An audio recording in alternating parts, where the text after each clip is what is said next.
Mayong gabi day na dito sa atong usa ka igsuon sa pag-alagad nung nagmalawiyahon sa panglawas o bibisita namo o aniya halara namo siya og usa ka lawiton ug karon amo siyang istorya og naghisgot-hisgot sa maong pagpadasig kaniya o nagtapok-tapok ni diriya ron siya madasig usab sa iyang kahimtang og nahuman na ang among pagbisita. Ngayong gabi narita karon sa atong usa ka igsuon sa pagtuo pangpangan og nahuman na gid ang atong pagbisita no. Ngayong gabi sa tanan o ang Dios magapanalangin o magauban ka nato. Pagkahuman na to bisita karon labot na sud kami sa meriendahanan. Pisikal kani napunta sa atong usa ka igsuon nga nagbisita. Bisitahan pud nato ang atong igsuonan diri. Ila sister Dona.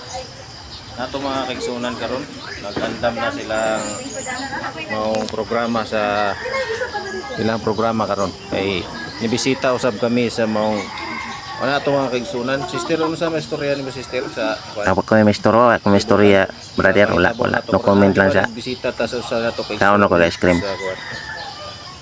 Wala lang no comment dili ta dapit wala to sister.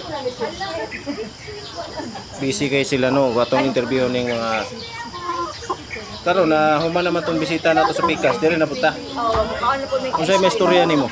Maayo na nakasigawain kay makalibi ka guys. Ikaw sister, unsay may istorya nimo? Gi-block man ko nimo nya karon di nakakita sa mga video Wala nanawa lagi mo na kay kung anong upa. ministeryo gyud pinato ministry gyud pinato imo ron.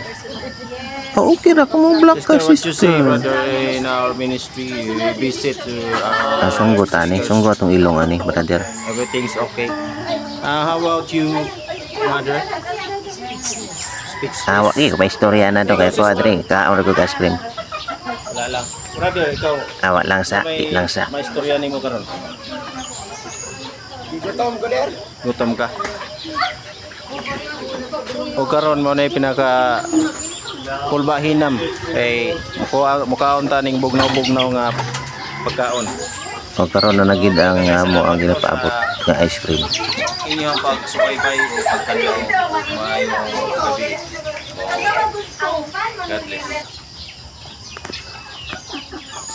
Salamat di ay sa pagpakaon Sister Dona o gagan salamat kad bless tanan.